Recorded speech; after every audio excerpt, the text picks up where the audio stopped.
Suzuki Method dipelopori oleh Dr. Shinichi Suzuki. Beliau berasal dari Jepang. Beliau adalah seorang violinist, seorang pemain, guru biola. Lahir tahun 1898 dan meninggal tahun 1998. Waktu kecil tidak belajar biola, tapi bekerja di pabrik. Papanya, ayahnya punya pabrik biola namanya Suzuki Violin.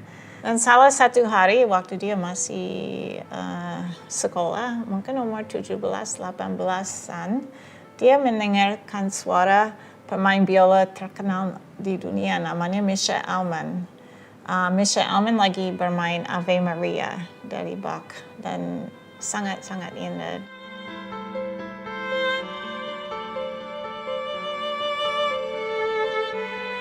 Dan dia minta sama ayahnya, saya mau bisa belajar biola.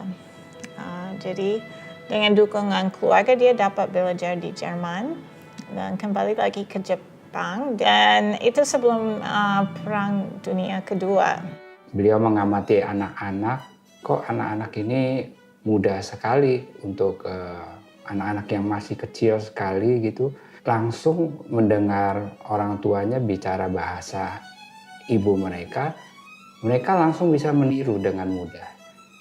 Dari situ, kalau mereka bisa dengan cara seperti itu anak-anak belajar, mengapa di musik bisa nggak dipakai juga seperti cara seperti itu? Nah, mulai dicoba oleh Dr. Shinichi Suzuki yang akhirnya dikenal dengan Mother Tongue Method, metode bahasa ibu. Di mana anak-anak belajar musik seperti bahasa dari mendengarkan dulu karena ada dukungan orang tua yang mendampingi terus, karena diulang-ulang dengan lingkungan yang mendukung. Jadi belajar sama teman-teman seperti anak-anak bermain kan mereka suka bergaul dan bicara. Dengan cara itu anak-anak juga bisa belajar musik.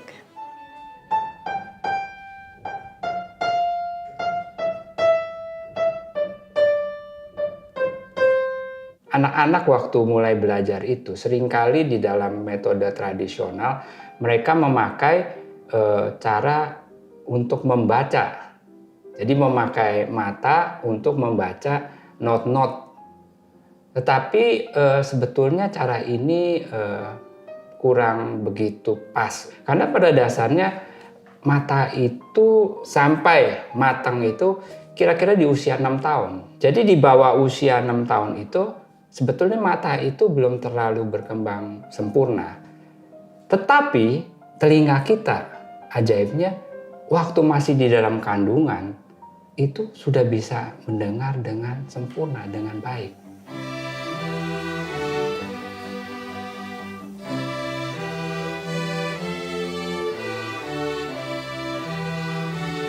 Suzuki juga menekankan salah satu konsepnya adalah starting from the early age, yang dimana anak-anak sebenarnya mereka punya kemampuan seperti orang dewasa pada layaknya. Jadi mereka itu mereka itu bukan seperti anak-anak yang terlalu cepat untuk diajarkan yang bagaimana mereka seharusnya untuk pada orang dewasa, tapi mereka juga bisa berkembang dari mulai di usia dini. Never too early. Kalau anak-anak lebih kecil belajarnya, itu otaknya masih terbuka. Jadi mereka meresap apa aja, cepat ngajarinnya. Sasha awal ikut kan dia masih agak baby gitu, jadi dia hanya mendengarkan ya. Hanya mendengarkan tapi dia sangat tertarik dengan musiknya. Jadi even though maksudnya dia nggak bisa ngapain, matanya itu kan kelihatan kalau anak kecil tertarik ya. Jadi fokus lihat apa gitu. Nah sampai sekarang ya dia udah ngerti ritmenya, udah biasa sama ritmenya, ada rutinnya, dia ikutin. Kayak misalnya kayak tadi kan dia kalau misalnya ada lagu apa, waktunya lompat, dia akan lompat.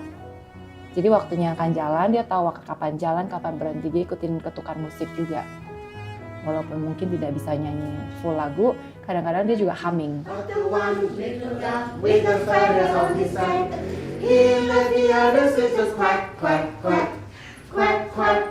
Di Suzuki kita juga kenal dengan satu metode yang dijadikan sebagai base utamanya kita, yaitu adalah Suzuki Triangle. Di Suzuki Triangle ini adalah salah satu keistimewaan dari Suzuki sendiri, karena kenapa? Kita tidak seperti pendidikan musik pada umumnya, kita hanya mengandalkan namanya guru dan murid, tapi kita juga ada namanya hubungan dengan orang tua. Jadi anak di atas dan orang tua dan guru bekerja sama supaya untuk menghasilkan suatu ciptaan yang baik. Di Suzuki selain mengajar anak ya, orang tua diikut sertakan dalam kelas. Dan itu sangat membantu dengan progres anaknya karena orang tua ikut berperan dalam perkembangan si anak dan memperhatikan perkembangan si anak. Belajar itu bukan hanya antara guru dan murid, terus orang tua cuma tahu progress report aja dari guru, bukan. Tapi orang tua itu juga aktif untuk mengembangkan kehidupan bermusik di rumah, karena kan guru itu cuma ketemu seminggu sekali mungkin. Dan dengan terjadinya satu interaksi antara orang tua dengan anak, dengan demikian anak dan orang tua juga akan semakin dekat, dan tali kasih sayang antara orang tua dan anak itu akan semakin terjalin erat.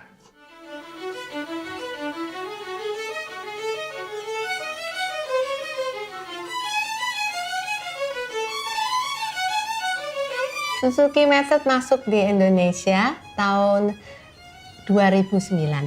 Yang pertama kali membawa Suzuki Method ke Indonesia adalah Ibu Teres Wirakesuma.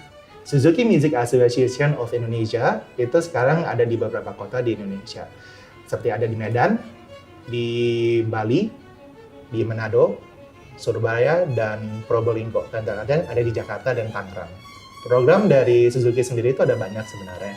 Cuman dari Suzuki Music Association of Indonesia kita menawarkan 5, yaitu ada biola, cello, piano, gitar, dan Suzuki Early Childhood Education.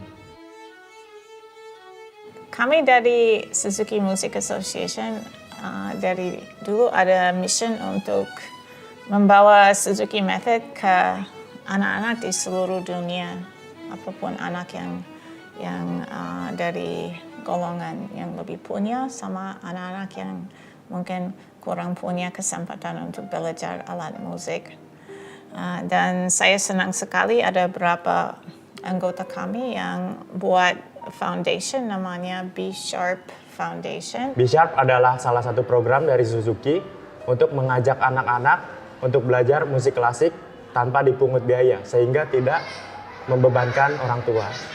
Dan juga alatnya juga diberi ke anak-anak untuk bawa pulang untuk latihan di rumah. Sekarang ini sudah berjalan di 5 sekolah di Indonesia, 3 di Jakarta, 1 di Tangerang, di Karawaci sini, dan juga 1 di Kinderdorf Orphanage di Bandung.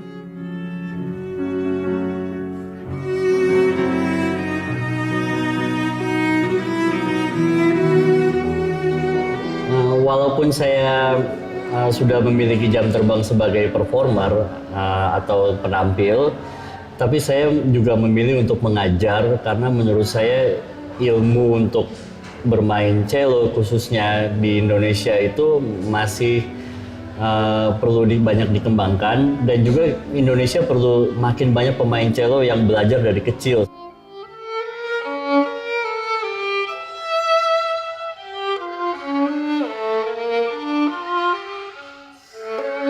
Saya sangat senang untuk mengajar di sini. Semangat dari anak-anak di sini, semangat untuk terus belajar, support dari orang tua sangat membuat saya semangat juga untuk mengajar di sini.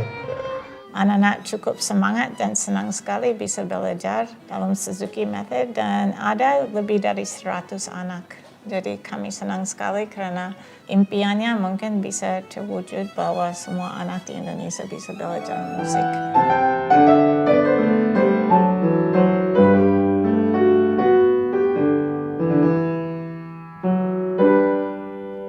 Ya, saya berharap musik klasik yang saya geluti selama ini betul-betul saya bisa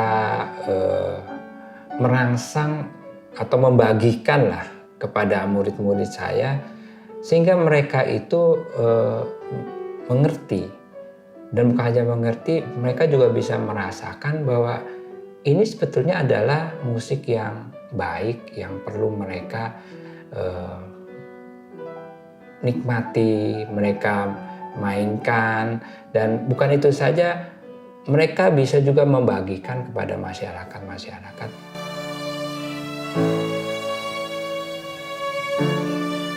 Musik klasik di Indonesia saya harap orang lebih bisa kenal dan lebih bisa terima seperti bahasa yang cukup indah dan tidak usah takut tidak mengerti.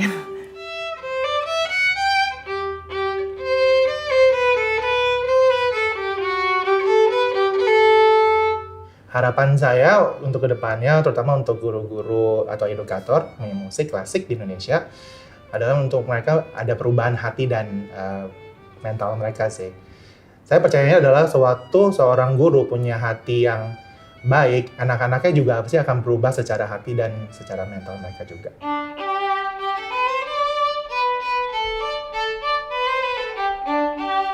Para pemain musik tidak hanya memiliki potensi yang luar biasa saja, namun saya juga berharap agar mereka bisa memiliki attitude yang baik dan juga ketulusan yang luar biasa dalam menyampaikan musik kepada masyarakat dan juga dalam proses pembelajaran musik itu sendiri. Seperti yang selalu dikatakan Dr. Suzuki, where love is deep, much can be accomplished. Dan guru-guru seperti itu ada di Suzuki Music Association of Indonesia.